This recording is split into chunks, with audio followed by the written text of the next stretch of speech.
Bonjour à tous et je vous retrouve pour une vidéo que je n'ai pas l'habitude de faire sur ma chaîne, en tout cas un genre de vidéo que je n'ai pas l'habitude de faire, à savoir les pales de saison. Je vous en avais fait une néanmoins l'été dernier, donc je m'étais dit pour l'été c'est un peu différent. Je peux faire une palle d'été, ça leur donnera une petite idée de ce que je compte lire puisque je pars en vacances et donc j'emporte forcément des livres avec moi. Donc il faudra que je fasse une sélection, un choix parmi les livres que j'aurai emportés. Donc c'est possible. Mais c'est vrai que d'ordinaire, je suis pas trop pâle d'automne, pâle d'hiver, etc. Parce que bizarrement, je suis une fille qui aime beaucoup planifier dans sa vie, mais dans ses lectures, je le fais beaucoup au feeling, en fonction de ce que j'ai envie de lire sur le moment, et bien sûr en fonction des partenariats que j'ai, etc. Mais voilà, principalement, j'aime pas me mettre de contraintes, c'est aussi pour ça que j'ai du mal beaucoup à participer à des challenges lecture, etc. Parce que ça me stresse. Voilà, donc on va commencer tout de suite parce que j'en ai fait une petite sélection, petite voire même assez énorme. Et voilà, sachez tout de suite que de toute façon, la sélection que je vais vous présenter n'est pas exhaustive. Il est fort probable que j'ai d'autres livres que j'emporterai dans ma liseuse, donc voilà, il y aura toujours possibilité de changer de programme au passage et que je me suis non plus pas fixé l'objectif de lire tout ce que j'avais mis dans ma pile. Voilà, allez on commence tout de suite. Premier bouquin que j'avais tellement envie, mais tellement envie de lire pour l'été et depuis l'année dernière, et ça n'avait pas du tout été possible l'été dernier, et j'étais revenue frustrée. À un point, vous allez très vite comprendre pourquoi quand je vais vous montrer le livre.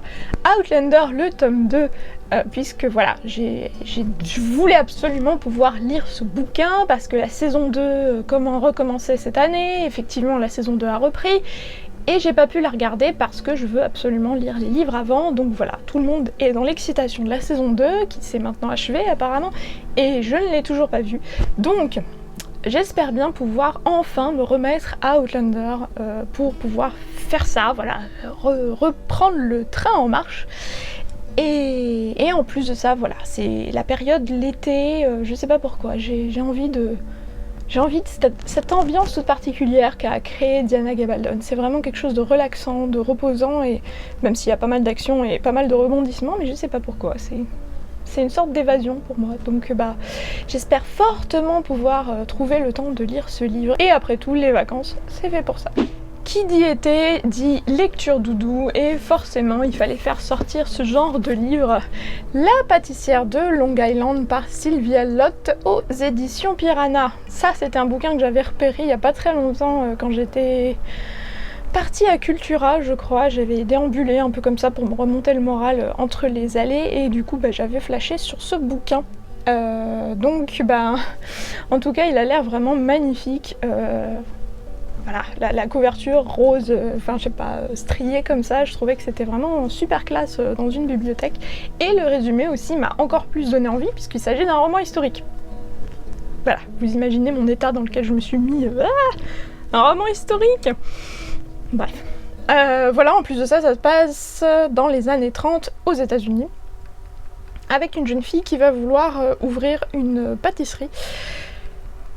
Donc on verra bien ce que ça donne. En plus, à l'intérieur, alors du coup, l'éditeur m'a envoyé ce qui fait l'office d'un petit marque-page.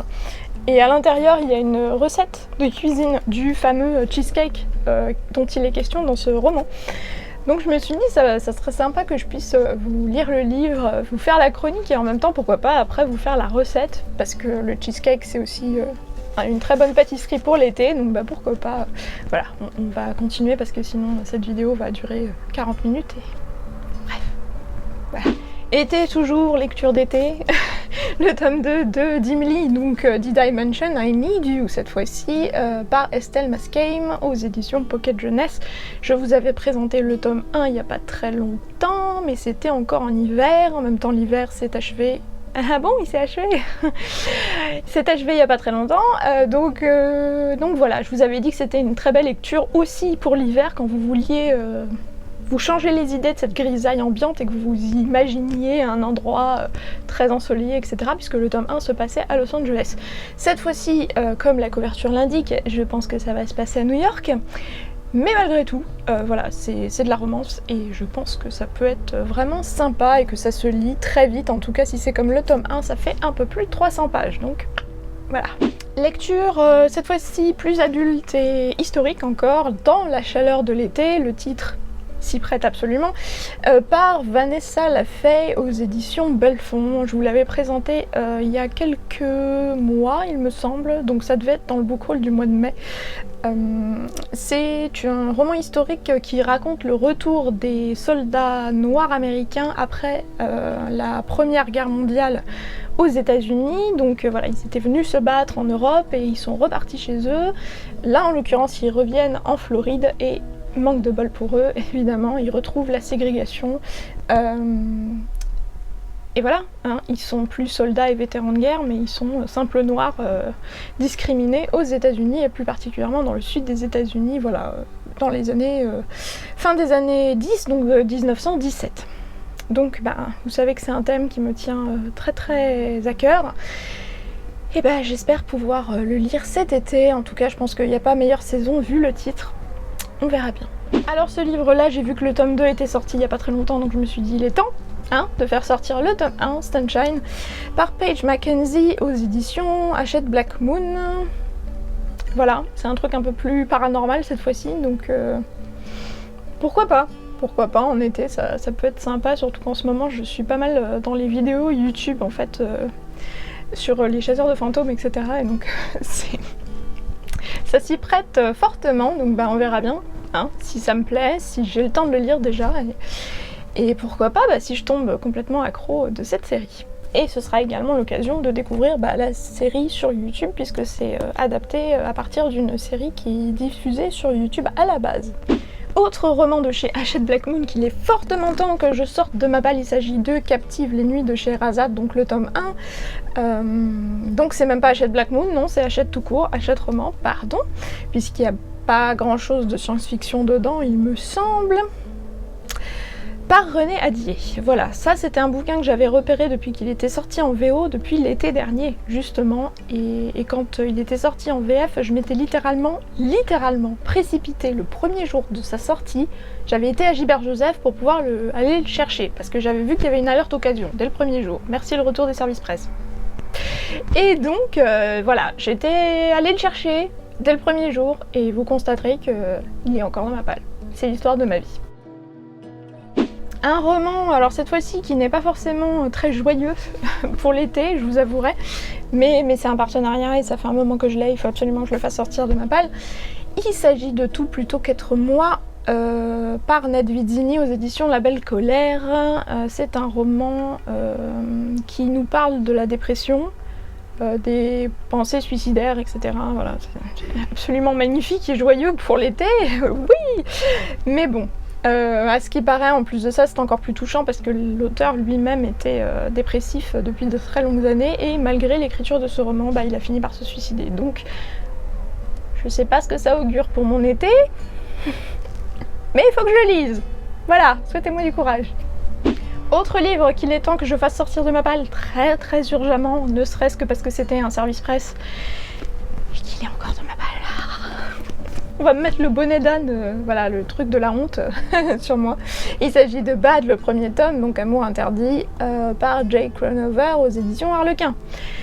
Et qui est en plus de ça en épreuve non corrigée. Bref.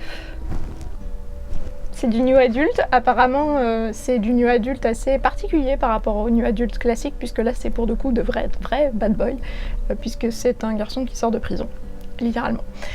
On verra. J'ai commencé à le lire, j'ai commencé les premières pages déjà, donc l'intention y est. J'ai également 2 livres à faire sortir de ma palle, ce sont des épreuves non corrigées pour la rentrée littéraire, mais des éditions Milady. Alors Milady roman, donc littérature. Le premier qui n'est pas très joyeux non plus, L'histoire d'une mère par Amanda Prowse. Prowse, oui c'est ça. C'est l'histoire d'une femme qui vient d'avoir un bébé et qui fait une dépression postpartum. Voilà, bon, ça va, moi j'ai pas de bébé, je ne suis pas entourée de bébés, donc enfin voilà, je pense que ça aurait été plus compliqué pour moi si... Voilà, mais il n'y a rien qui se passe là, donc je pense que voilà, ce serait juste un peu triste et un peu dur, mais pas de quoi être impliqué personnellement. Et le deuxième, il s'agit donc toujours chez Midi Littérature, Les fabuleuses tribulations d'Arthur Pepper par Phaedra Patrick. Et donc c'est l'histoire d'un vieux monsieur qui perd sa femme et qui se referme un peu sur lui-même, et pour arriver à se rouvrir un peu sur les autres, il va essayer de découvrir en fait par le fil conducteur qui était apparemment un bracelet avec des petites breloques, vous savez, les Lucky Charms en fait, enfin les Lucky Charms, c'est pas des céréales Myriam, les Charms tout court, vous savez, ces petits bracelets avec des petits, voilà, des petites pendeloques dessus. En fait, il va retrouver ça dans les affaires de sa femme et il va découvrir en fait que chaque petite pendeloque avait une signification bien particulière dans la vie de sa femme, et donc il va redécouvrir sa femme en menant l'enquête. Donc je pense que ça peut être une très très belle lecture. Ça a été décrit beaucoup et comparé au Disney Up, enfin vous savez là-haut. Donc ben je pense que ça peut être très très beau, et soit dit en passant, la femme de ce monsieur, donc celle qui décède, s'appelle Myriam en plus. Voilà, on verra bien ce que ça donne. Et je vous ai pas dit quand est-ce que ça sort, mais ça sort à la rentrée. J'ai pas vraiment les dates. Si, 23 septembre pour celui-ci, et le précédent 23 septembre également. Voilà, donc vraiment la rentrée. Autre roman, cette fois-ci young adult, qu'il faut que je sorte de ma palle urgemment, et il s'agit de Six of Crows, le tome 1 donc par Leigh Bardugo, aux éditions Milan. Voilà, c'était un livre pareil qui m'avait beaucoup tapé dans l'œil depuis qu'il était sorti aux États-Unis, et quand j'ai vu qu'il allait être publié en France, j'étais vraiment très très contente parce que c'était un bouquin que j'avais vraiment envie de découvrir. Ça a l'air d'être un univers très particulier. En tout cas, la couverture qu'a réalisé Milan est vraiment très très belle, et en plus de ça, c'est une couverture avec des rabats comme ça, et je trouve que ces genres de couvertures à rabats sont très très classe. Donc, eh ben, j'ai hâte de pouvoir l'en faire sortir de ma palle. Il est assez long quand même, hein. Il fait un peu plus de 550 pages, mais c'est la qualité qui compte. Voilà, donc il n'y a plus qu'à pour cet été. Et alors là, pour le coup, c'est un autre livre qui va me poser un peu problème, parce que c'est un livre qui va sortir en France à la rentrée, mais que j'ai en hardback VO chez moi. Donc comme il sort à la rentrée, il faut que je le lise, mais emmener un hardback VO, ça pèse quand même son poids, et en plus de ça, vous allez voir que c'est un livre assez particulier, et donc le trouver en e-book, ça va être compliqué. Illuminae, la saga des Illuminae Files, tome 1, par Amy Kaufman et Jay Christophe. Donc là, pour le coup, c'est, donc, comme je vous ai dit, le VO hardback, qui est absolument magnifique. Et c'est un roman très particulier pour ceux qui ne l'auraient pas encore vu sur mon book haul, parce que tout le roman se compose de documents. Et l'histoire littéralement se lit à travers ces documents-là. Voilà, donc vous imaginez bien qu'en liseuse, c'est un peu compliqué, parce que c'est un peu comme lire un PDF quoi, sur une liseuse. C'est voilà. Parce que tout ce qui fait l'intérêt du bouquin, c'est que justement c'est des docs. Donc retirer le bouquin et les docs, c'est un peu... Voilà. Bref. Voilà, j'aurais dû pas attendre le dernier moment comme d'habitude. Bref. Donc voilà, il faut que je le lise pour la rentrée pour pouvoir vous en parler avant qu'il sorte en français. Il sort en français chez Casterman, au passage, voilà. Donc je l'avais annoncé sur ma page Facebook, il me semble. Donc si vous ne me suivez pas encore sur Facebook, comme d'habitude, je vous mets le lien qui s'affiche dans la fiche.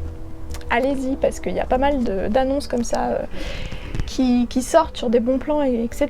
Quotidiennement. Donc n'oubliez pas d'aller liker la page. Moi, je verrai bien comment est-ce que je me débrouille pour mettre ça dans ma valise.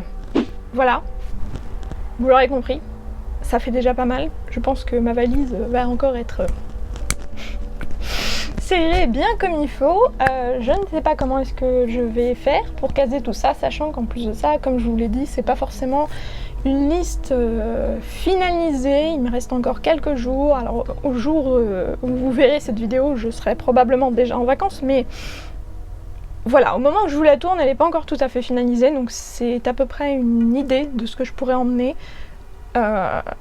Et il y a fort probable que je rajoute des bouquins aussi, que ce soit en papier ou que ce soit en version numérique, parce que oui, j'en ai plein d'autres à lire, notamment tous les bouquins de la rentrée littéraire, mais je vais pas tous les lire non plus. Donc si vous êtes éditeur et que vous n'avez pas vu votre livre, c'est pas forcément que je l'ai pas pris. ne me criez pas dessus, non, je vous en prie, ne me tapez pas. Il faut faire des choix dans la vie. Voilà, bon, allez, moi comme d'habitude, je vous souhaite de très belles lectures. Je vous donne rendez-vous donc dans une semaine pour la prochaine vidéo et je vous fais de très gros bisous. Salut!